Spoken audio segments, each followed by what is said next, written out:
guys, welcome back to my channel, or welcome if you're new. As you can tell from the title of the video, I'm going to share with you my April TBR, or my proposed April TBR, because as we know, mood readers like myself can make all the plans we want of all the books we want to read in the month, but it just never happens. We get distracted, or we really don't feel like a certain kind of book and then gravitate to another kind of book. The TBR gets a little bit out of whack, but I have made a list of 10 books and I'm hoping that I can at least get to most of them or some of these books, because 10's a bit ambitious. There's no way I'm going to read 10 books in 1 month, but at least it gives me 10 books to choose, and they're all from different genres. Well, as much as possible, I've tried to switch it up from genres and authors. So I'll have some choice when I'm feeling, a certain mood towards a certain genre or a type of book. Without further ado, let's go through the list of my proposed books I want to read in April. Okay, so book number 1 is This Inevitable Ruin by Matt Dinniman. So this is book number 7 in the Dungeon Crawler Carl series. And you know how much I love this series. I absolutely adore the characters, and I've been putting this off for such a long time. So the book came out a little while ago, and you better believe that I had it pre-ordered. I had the audiobook pre-ordered, I had the paperback pre-ordered. But if you're like me, sometimes if there's something I'm really looking forward to, I just can't bring myself to read it. I'm excited. I love the series. I really want to dive back into the Dungeon Crawler Carl world, but if you're anything like me, it's a long time coming. We waited a while for this book, and she's a big book. Who knows how long it will be until the next book. So I have a bit of, I don't know, I just can't bring myself to read this book because I know that there's going to be a long wait until I get the next one.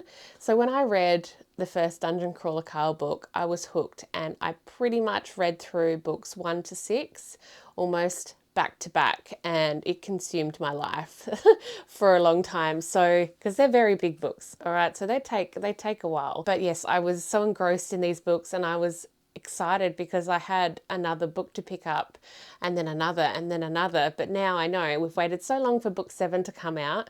It's finally here, and I don't know how long it's going to be until we get another book. So are you like me? Do you just like put it off because you just don't want to have to wait again? But also it's just, I don't want it to end. I don't want it to end. So I'm excited because I know I still have this book to go, but I'm hoping this month I will pick it up because, yeah, like I said, they're on the 9th floor. We've got Carl and Donut, all the gang. And if you've read books 1 through 6, you know it's been a wild ride. So I have high hopes for book number 7. I'm going to hold myself accountable, but I'm hoping. Let's pray for me. Let's hope. Tell me, have you also read books 1 through 6, and are you putting it off as well? I need to know I'm not the only one. Please join me in my procrastination of book number 7, even though I'm so excited about it. I'm going to read you the back of the book. This is war. They call it faction wars, the 9th floor. 9 armies, each led by rich and powerful aliens from across the galaxy. Each team has one objective: to capture and hold the castle at the very centre of the battlefield. Strategies, alliances, pitched battles, and of course betrayal. It all makes for great fun and even greater television. After all, none of these powerful aliens really die when they're playing war. Except this time. This time, winner takes all. Those who fall stay in the ground. As the AI continues its rapid decline, Carl and company take advantage of the chaos. For the first time ever, the crawlers are fighting back. They are now one of the 9 teams, and this season there's a 10th army on the playing field. The NPCs, who are normally used as nothing but cannon fodder, have become fully self-aware and formed a team of their own. For Donut and Katya, the stakes are even higher. Only one of them will be allowed to leave this level. If they all want to survive, they're going to need a little help from a veteran or two. This is it. This is what they've been fighting toward. This is war. I can't wait. Oh, I can't wait. It's so chunky. I think it's 710 pages roughly. So it's a big book, and you know that I pre-ordered the audiobook, so I've got that, and I'm going to do an immersive read, because you know that the audiobooks by Sound Booth Theatre and Jeff Hayes are just phenomenal. I cannot live now without listening to him doing all the voices. He does every single character himself, and he's just so talented, and he really gets you into the book. It's so immersive, so I really highly recommend any dungeon crawler Carl book. Pick it up, do an immersive read with the audiobook, and you will not be sorry. Please thank me later. The next book I want to get to this month is I Was a Teenage Slasher by Stephen Graham Jones. I'm looking forward to this book because I needed a little bit of a thriller horror in here as well. So I've heard some interesting things. I heard it was a good read. So I think it will be a bit of a quick, enjoyable read. So if I'm getting into a bit of a reading slump, I'll usually pick up like a short thriller or a mystery or something that's not high fantasy or, you know, lit RPG or something that's, you know, 700 pages long. So sometimes I like a little bit of a palate cleanser between some of my bigger books. So this book is about a guy who goes to a party, and then somehow throughout the night, I think all these murders happen, and it sounds like it's a pretty interesting story and might be a good read. So I'll read you the back of the book. Tolly Driver, 17, a good kid with more potential than application, exists on the outskirts with his best friend Amber. They navigate the hellscape of the teenage social scene, sticking together in a place that doesn't know how to be different. But when they go to a fateful party at Deke Masterton's house, a party that ends in a series of gruesome, brutal and extravagant murders, Tolly's world gets flipped upside down, because some slashers are born in violence and retribution.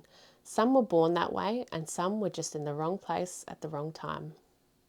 This sounds fun. That sounds fun. It's not a huge book either.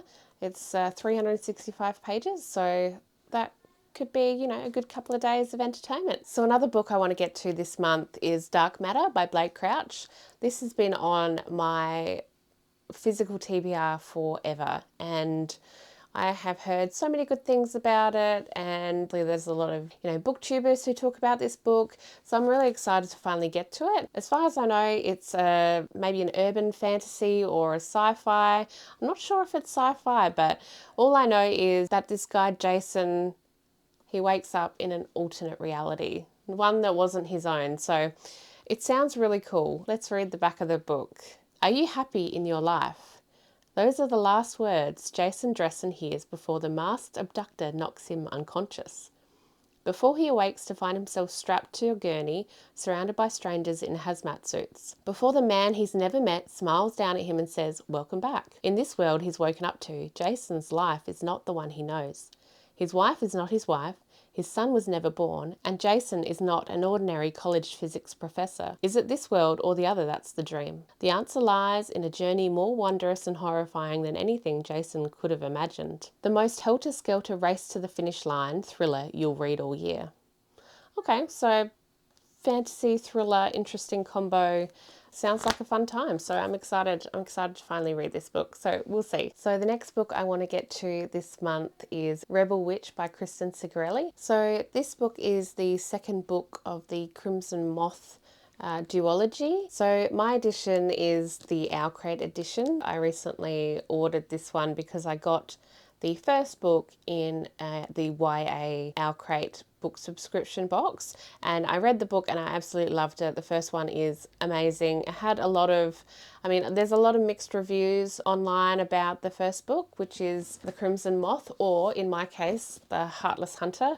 So they're both the same book, they just have the different names depending on what region they're in. So the Heartless Hunter is the North American title name, and the Crimson Moth is the UK and international version. If I were to buy this book here in Australia, it would be the Crimson Moth, but because I bought it through Our Crate, I got the Heartless Hunter. So, it's a nice edition. I'm not a huge fan of just coloured blank edges, so that kind of gives me the ick. And, unfortunately the second one also has that. I'd rather it probably just be blank, but that's okay. The Heartless Hunter, Crimson Moth, this version of the book was in the February Young Adult Our Crate book box last year, and then I just had to purchase from their website the second one because it's not in a box. It's just they've done a follow-up edition. So I'm really excited to read The Rebel Witch. As I was saying, the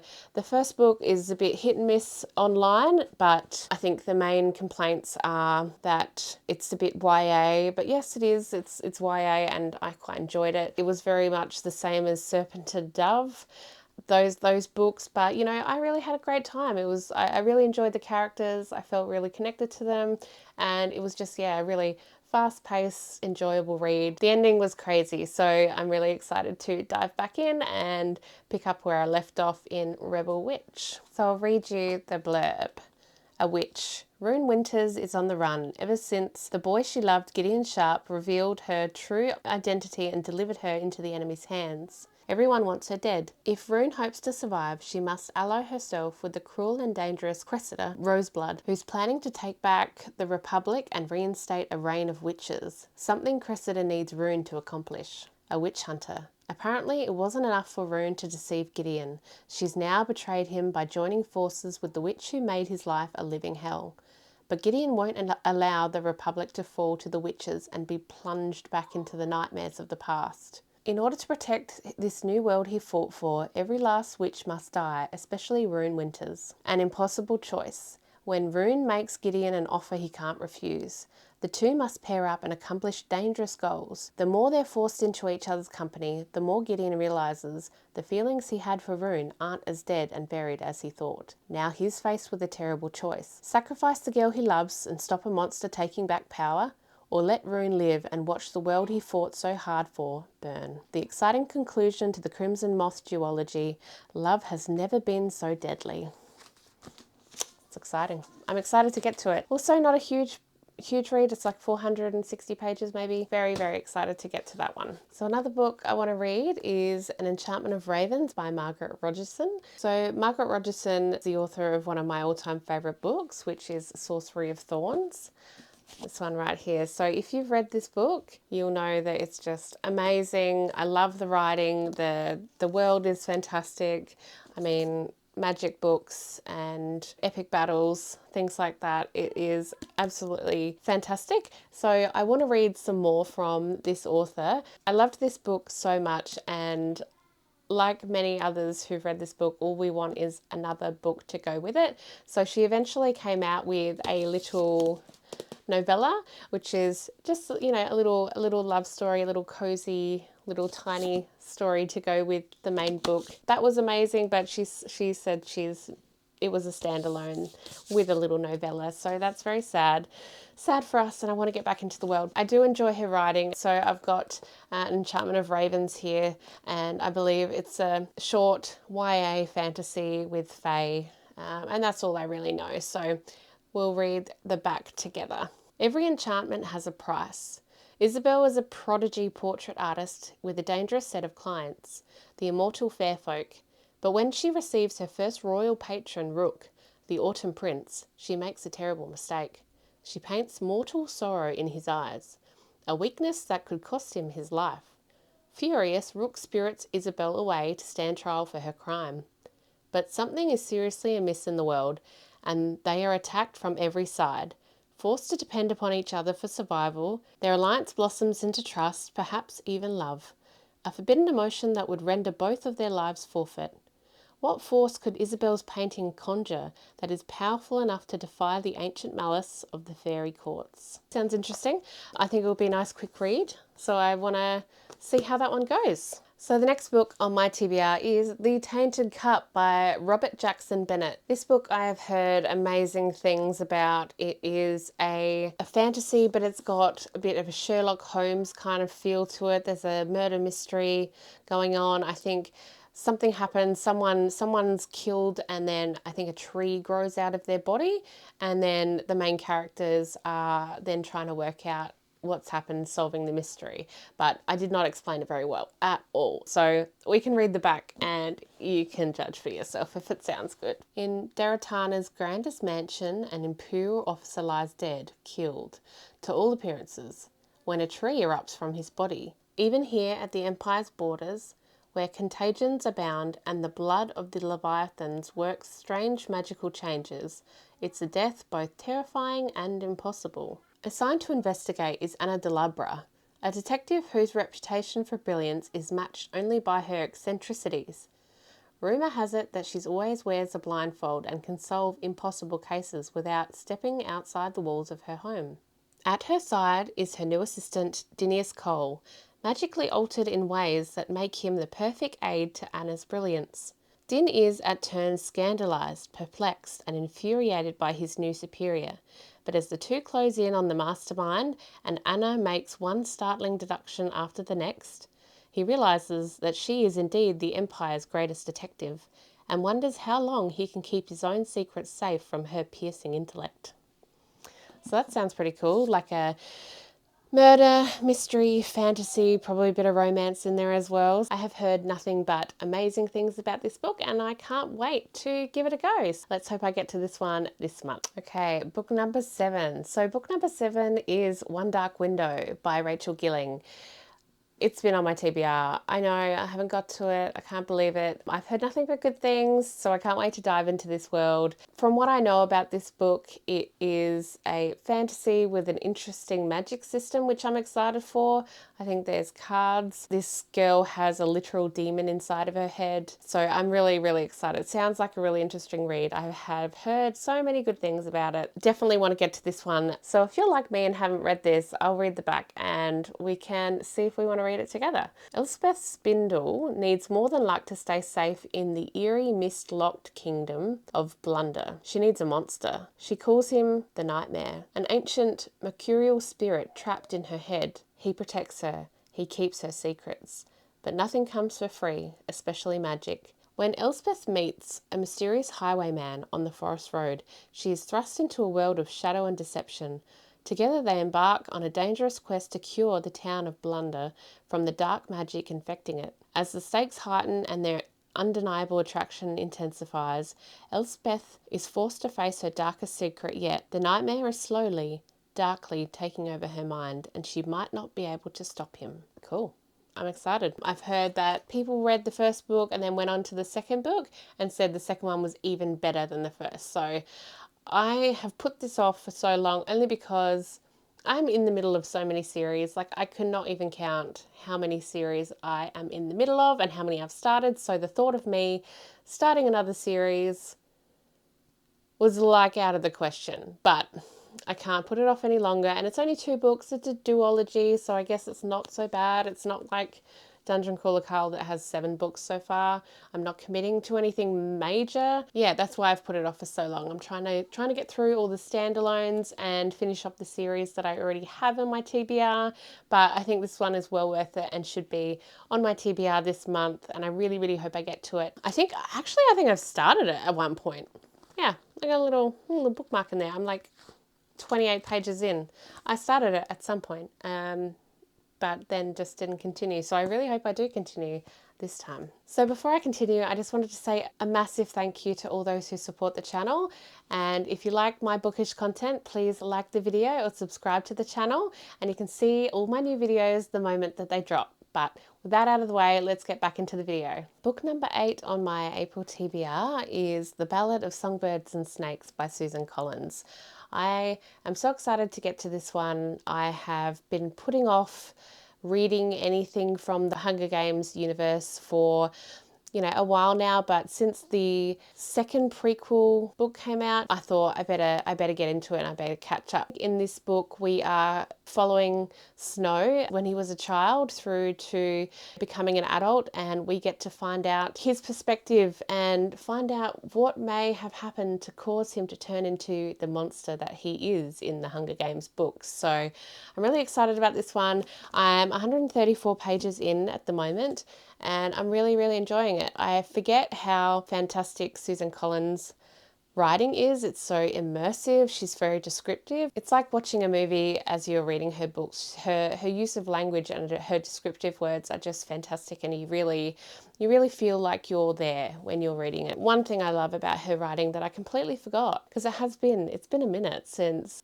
we all read the Hunger Games when we were kids, and I'm telling you that it's like the themes are holding up. I was reading this and then remembering everything that happened in the Hunger Games, and I thought, oh my God, the things that I read, they were horrific. And I read them as a kid. So I'm excited to be able to appreciate Susan Collins' writing as an adult, having those memories back into the other books. And who knows, once I finish this one, I'll read the new one, and then I might reread The Hunger Games, because then we'll be in order of story. So it's great so far. So I'm excited for that. Let's read a little bit about the book. Ambition will fuel him, competition will drive him, but power has its price. Cornelius, I always say Cornelius, even though his name is Coriolanus. I don't know, I'm just going to say Cornelius. Let's just say Snow. Snow has one shot at glory as a mentor in the 10th annual Hunger Games. His plans to outcharm, outwit, and outmaneuver his fellow students to mentor the winning tribute. The odds are against him. He has been given the female tribute from District 12, the lowest of the low.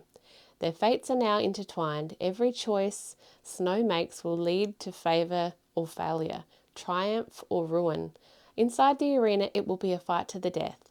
Outside the arena, Snow will do anything it takes to survive. Okay, so book number 9 that I want to get to is Our Wives Under the Sea by Julia Armfield. This is a bit different, a bit of a different book for me, but this has been on my TBR for a very long time. This is described as a bit of a gothic sort of thriller love story. It's really interesting. The premise is really interesting. So it's about this queer couple, and one of the wives is a marine biologist, I think, and she ends up going down to the bottom of the ocean for an expedition in a submarine.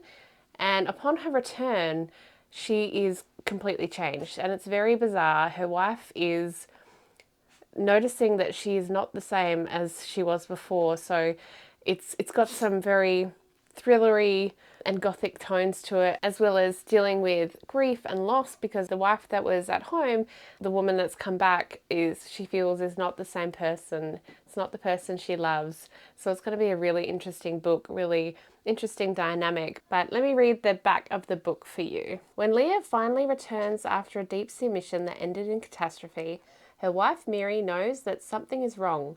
Whatever happened in the vessel stranded on the ocean floor, Leah has carried part of it with her onto dry land and into their home.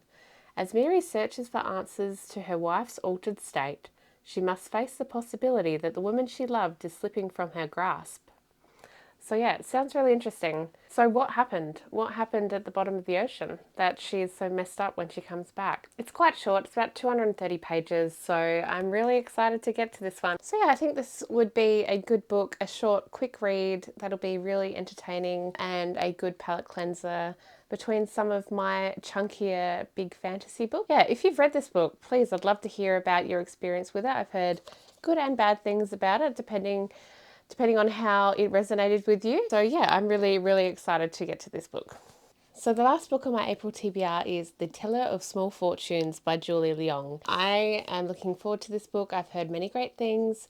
I know it's a cozy fantasy, and this beautiful edition is an adult Fairy Loot edition that came in the book box. I had actually unsubscribed to the adult Fairy Loot box before this book was announced, so I was really upset about that. But luckily enough, there was someone on, one of the Facebook communities who didn't want this box but didn't want to skip, so we managed to organise me giving them, a payment, and then as soon as they received the box, they sent it to me. So I got a brand new in box, in plastic, beautiful edition of this book, so I'm very excited about it. The edges are stunning.